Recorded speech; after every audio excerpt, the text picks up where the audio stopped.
Et si une histoire d'amour commençait le jour où elle s'achève? Nous nous sommes croisés, c'est mon 3e roman, et il part du postulat de Schopenhauer qui disait en gros qu'on s'aperçoit très souvent de ce qu'on a perdu une fois qu'on l'a perdu. Donc voilà, c'est une histoire d'amour à l'eau de chrysanthème.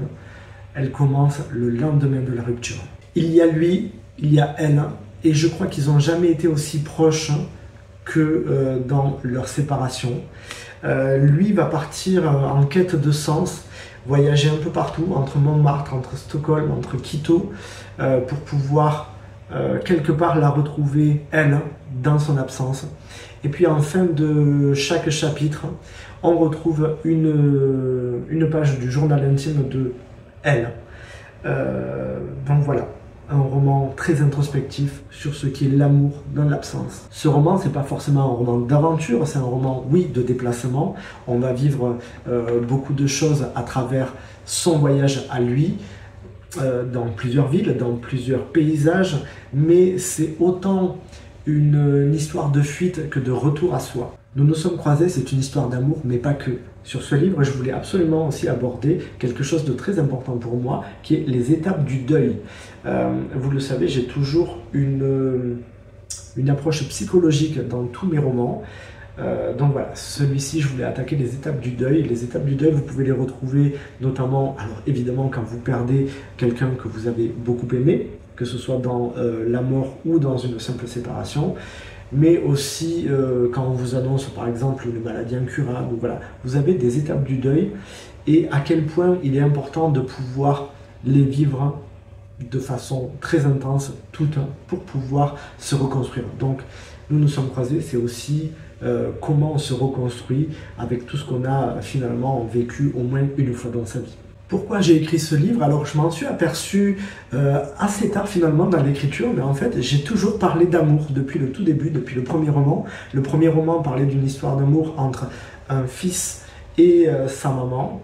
Le deuxième parlait d'amour entre une fille et son papa. Et donc sur celui-là, j'ai attaqué l'amour entre un homme et une femme. C'est évidemment une histoire de tendresse, mais pas que, ça va venir questionner parce que, voilà, encore une fois, pour ceux qui me connaissent, j'aime faire des fins ultra inattendues, et celui-ci, j'y suis allé fort.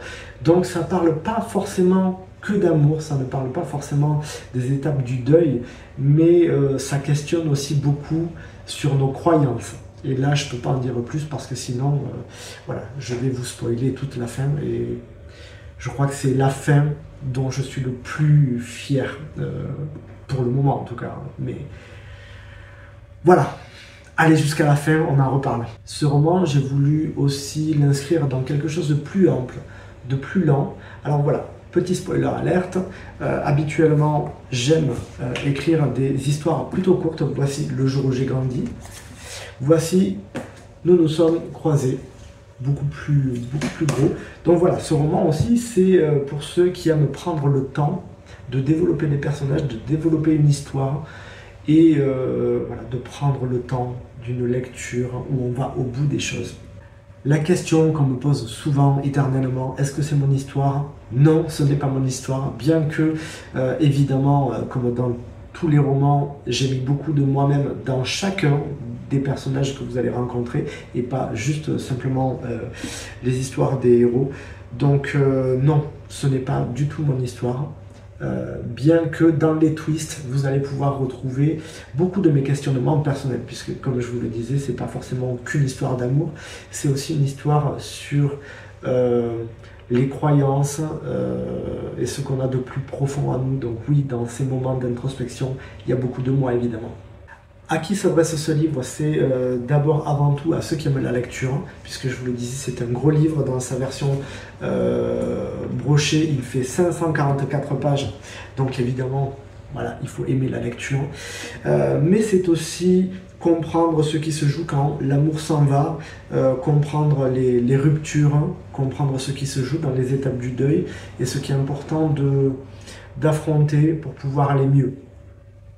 Où est-ce qu'on peut retrouver Nous nous sommes croisés? Alors il est disponible dans toutes les librairies de France sur commande. Vous pouvez le retrouver également sur mon site. Je vous mettrai tous les liens en description. Il est évidemment commandable sur Amazon, chez Cultura, à la Fnac, voilà. Et aussi pour ceux qui préfèrent la lecture en liseuse sur Google Livres, sur Apple Books, enfin voilà, il y est partout, vous ne pouvez pas passer à côté, et bien évidemment dans toutes les séances de dédicaces que je fais un peu partout. Donc voilà, n'hésitez pas à venir me voir, on en discute et je vous présenterai ça de vive voix. Pour finir, c'est une histoire d'amour, oui, mais pas que, elle n'est pas tout à fait comme les autres, et peut-être que à la fin de votre lecture, vous ne verrez plus l'amour ni la vie tout à fait de la même façon. Voilà, on se retrouve très bientôt pour le prochain roman. Ciao!